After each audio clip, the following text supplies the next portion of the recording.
പിന്നെ രാജ്യത്തെ ഭയങ്കരമായി സ്നേഹിച്ചു കമ്മ്യൂണിസ്റ്റുകാർ എന്ന് പറയുന്നത്. ജവഹർലാൽ നെഹ്റുവിന്റെ നേതൃത്വത്തിൽ ബ്രിട്ടീഷ് ആധിപത്യത്തിന് അന്ത്യം കുറിച്ചുകൊണ്ടൊരു ജനാധിപത്യ ഭരണകൂടം ഉണ്ടായി ഇന്ത്യയിൽ 1947-48. നിങ്ങളെടുത്ത തീരുമാനം എന്താ?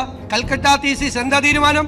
നാട് മുഴുവൻ അട്ടിമറിക്കാൻ, പാവപ്പെട്ടവൻ സഞ്ചരിച്ചിരുന്ന ട്രെയിനുകൾ അട്ടിമറിക്കാൻ, ബോംബ് വെച്ച് അട്ടിമറിക്കാൻ, സായുധ വിപ്ലവം നടത്തി ജനാധിപത്യ രീതിയിൽ അധികാരത്തിൽ വരുന്ന ഒരു ഗവൺമെന്റിനെ ഇല്ലായ്മ ചെയ്യാൻ രാജ്യം മുഴുവൻ അക്രമം അഴിച്ചുവിട്ട് സ്വതന്ത്ര ഇന്ത്യയുടെ ബാലാരിഷ്ടതകളിൽ നിന്ന് വിങ്ങുമ്പോൾ ഒരു 2 നേരം പോലും ഭക്ഷണം കൊടുക്കാൻ നിവർത്തിയില്ലാതെ ബ്രിട്ടീഷുകാർ ചവിട്ടിമരിച്ച ഒരു രാജ്യത്ത് അവർക്ക് ഒരു നേരത്തെ ഭക്ഷണം കൊടുക്കാൻ ലോകത്തിന്റെ മുന്നിൽ ഭിക്ഷാപാത്രവുമായി പണ്ഡിറ്റ് ജവഹർലാൽ നെഹ്റു കൈ നീട്ടി നിൽക്കുമ്പോൾ, PL-480 എന്ന് പറയുന്ന ധാന്യം വരുന്ന കപ്പലുകൾക്ക് വേണ്ടി ഈ രാജ്യം കാത്തിരിക്കുമ്പോൾ, പാവപ്പെട്ടവന് ഭക്ഷണം കൊടുക്കാൻ പ്രയാസപ്പെടുമ്പോൾ, വിദ്യാഭ്യാസം കൊടുക്കാൻ, ആരോഗ്യം കൊടുക്കാൻ പ്രയാസപ്പെടുന്ന ഒരു കാലത്ത് ഈ രാജ്യത്തെ തകർക്കാൻ ശ്രമിച്ച കമ്മ്യൂണിസ്റ്റ് പാരമ്പര്യത്തെ കുറിച്ച് ദയവേത് പറയുന്നത്.